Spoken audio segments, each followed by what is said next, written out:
Breaking news Hyderabad లో ఒక దారుణమైన సంఘటన జరిగింది. విధులు నిర్వహిస్తున్న ఒక మహిళా కానిస్టేబుల్ ని అతి దారుణంగా పొడిచి చంపేశారు. అయితే పక్క ప్లాన్ ప్రకారమే చేశారంటూ కూడా చెప్తున్నారు.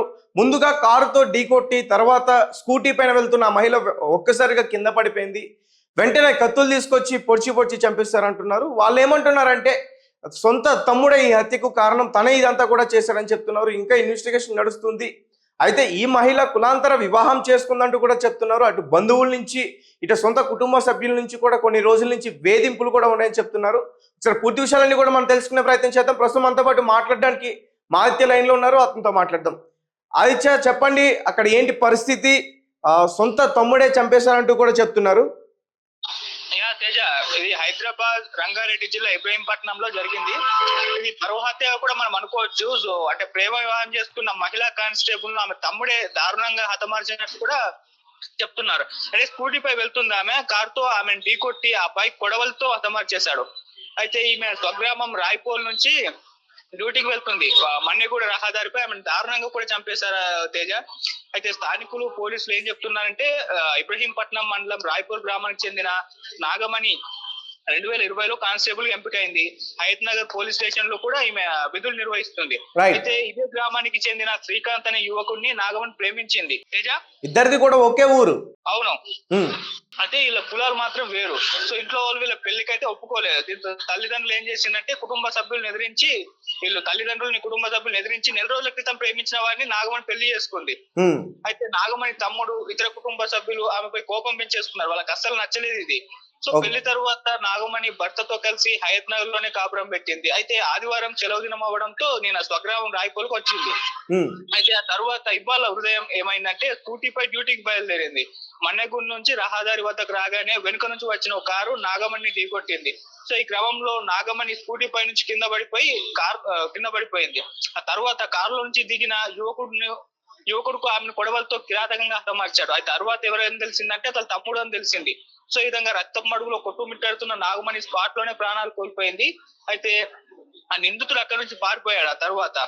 సో ప్రేమ వివాహం నేపథ్యంలోనే నాగమణి హత్య జరిగినట్లు పోలీసులు అయితే అనుమానిస్తున్నారు. ప్రధానంగా ఆమె తమ్ముడు పరమేష్ పైన అనుమానం ఉందని ఇబ్రహీంపట్నం సిఐ సత్యనారాయణ గారు అయితే వెల్లడించారు. సో వాళ్ళ ఫ్యామిలీ మెంబర్స్ అదుపులోకి తీసుకున్నారా? వాళ్ళ ఫ్యామిలీ మెంబర్స్ పైన ఇంకా తీసుకోలేదు. కేవలం వాళ్ళ తమ్ముని మాత్రం అదుపులోకి తీసుకోవడానికి ప్రయత్నిస్తున్నారు. అతని కోసం గాలిస్తున్నారు. ఇందుకోసం వాళ్ళ ఫ్యామిలీ మెంబర్స్ దగ్గర కూడా ఎంక్వైరీ చేస్తున్నట్టు వార్తలు వినిపిస్తున్నాయి. అంటే చాలా రోజుల నుంచి కూడా ఇటు తన బంధువుల నుంచి అలాగే ఇటు ఫ్యామిలీ నుంచి కూడా తనకి వేధింపులు ఉన్నాయంటూ కూడా చెప్తున్నారు. అవన్నీ కూడా వాస్తవమేనా? ఆ వేధింపులు అయితే ఉంటుండొచ్చు తేజ. ఎందుకు అంటే వాళ్ళకి ఎవరికి కూడా వీళ్ళ ప్రేమ వివాహం నచ్చలేదు కాబట్టి ఖచ్చితంగా వేధిస్తూనే ఉండొచ్చు. కాకపోతే వాళ్ళు లొంగకపోయేసరికి ఇటువంటి నిర్ణయం వీళ్ళ తమ్ముడు తీసుకొని ఉండొచ్చు తేజ. మనం సినిమాలో కూడా చూస్తున్నాం, ఆ మధ్య సైరాట్ సినిమా వచ్చింది, ఇటువంటి ఘటనే అది కూడా. రైట్. అయితే పోలీసులు ఏమంటున్నారు? తను కూడా ఒక మహిళా కానిస్టేబులే. అవును, పోలీస్ ఇన్వెస్టిగేషన్ అయితే జరుగుతుంది తేజ. సో వాళ్ళు కేవలం ఇప్పుడు అతని కోసం అయితే గాలిస్తున్నారు. అతను దొరికిన తర్వాత ఏమిటి అన్నది కంప్లీట్ గా ఒక ప్రెస్ మీట్ పెట్టి తెలియజేసే అవకాశం ఉంది. ప్రెసెంట్ అయితే ఇంకా అతను దొరకలేదు. సో అతను దొరికిన తర్వాత మరి ఏం జరిగింది అన్న దానిపైన ఒక అవగాహన రావచ్చు తేజ. రైట్. అయితే మరి ఇతను హస్బెండ్ దగ్గర నుంచి మాట్లాడే ప్రయత్నం చేశారా? అతను ఏం చెప్తున్నాడు? అతని దగ్గర నుంచి ఎలాంటి విషయాలు వచ్చాయి? సో అతనికి తెలిసిన వెంటనే అతను అక్కడికి చేరేసుకుని బోర్ని ఏడుస్తున్నాడు. అసలు ఎటువంటి మాట్లాడే పరిస్థితిలో కూడా అతను లేడు. అతను ఓదార్చడానికి ప్రయత్నిస్తున్నారు అక్కడ ఉన్నవారే. సో మొత్తం ఆ ఘటన కూడా తను చనిపోయిన ఆమె దగ్గరనే ఆయన కూర్చుని ఏడవడం అనేది అక్కడ ఉన్న వాళ్ళందరినీ కూడా బాధపడేలా గురి చేసింది ఆ ఘటన. అతను అక్కడ ఉన్న పక్కన ఉన్న వారు కూడా కంటతడి పెట్టించిందని చెప్పుకోవచ్చు తేజ. రైట్. అంటే ఆమె మృతదేహాన్ని చూడడానికి వాళ్ళ కుటుంబ సభ్యులు, అమ్మ గాని నాన్న గాని, అంటే తమ్ముడు హత్య చేసినట్లుగా చెప్తున్నారు కాబట్టి తను రాకపోయి ఉండొచ్చు. అమ్మ గాని నాన్న గాని తను చూడడానికి ఎవరైనా వచ్చారా హాస్పిటల్ గానీ? వచ్చే అవకాశం అయితే ఉంది తేజ. ఎందుకంటే ఇప్పటి వరకు అయితే వాళ్ళు వచ్చారో లేదన్నా తెలియదు. కేవలం వాళ్ళ హస్బెండ్ మాత్రం అప్పటి నుంచి అక్కడే ఉండి అతను ఓదార్చడానికి కూడా ఎవరు లేరు తన పక్కన అన్నట్టుగా ఉంది. అంతగా ఏడుస్తున్నాడు. సో అంటే ఇద్దరు ఫ్యామిలీ నుంచి కూడా వాళ్ళకి సపోర్ట్ లేదా? ఎక్కడి నుంచి? ఇరు ఫ్యామిలీ నుంచి కూడా సపోర్ట్ లేదా? ఇటు భర్త ఫ్యామిలీ నుంచి, అటు ఈమె ఫ్యామిలీ నుంచి కూడా సపోర్ట్ లేదా అంటున్నా. అమ్మాయి వాళ్ళ ఫ్యామిలీ నుంచి అయితే సపోర్ట్ లేదు. అబ్బాయి వాళ్ళ ఫ్యామిలీకి సంబంధించి మనకి ఇన్ఫర్మేషన్ లేదు. వాళ్ళు ఒప్పుకున్నట్టుగానే చెప్తున్నారు కానీ తల్లిదండ్రులను ఎదిరించారు అని చెప్తున్నారు. కాకపోతే ఇరు తల్లిదండ్రులు నా ఒక్కరి తల్లిదండ్రులు అయితే తెలియదు తేజ.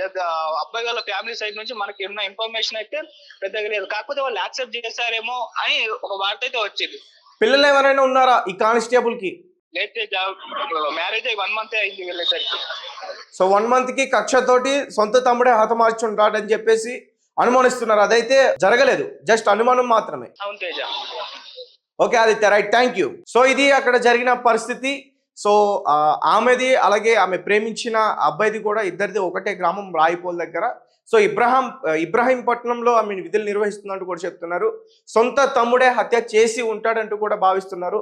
అయితే పక్క ప్లాన్ ప్రకారమే చేస్తుంటాడు అని అనుకోవచ్చు. ఎందుకంటే ముందుగా ఆమె స్కూటీ పైన తను డ్యూటీకి వెళ్ళడానికి బయలుదేరింది. తనని ఫాలో చేస్తూ ఒక్కొక్క కారులో ఆ కారుతో తన ఢీ కొట్టి తను కింద పడగానే అప్పటికే ఆమె కళ్ళు తిరిగి పడిపోయింది.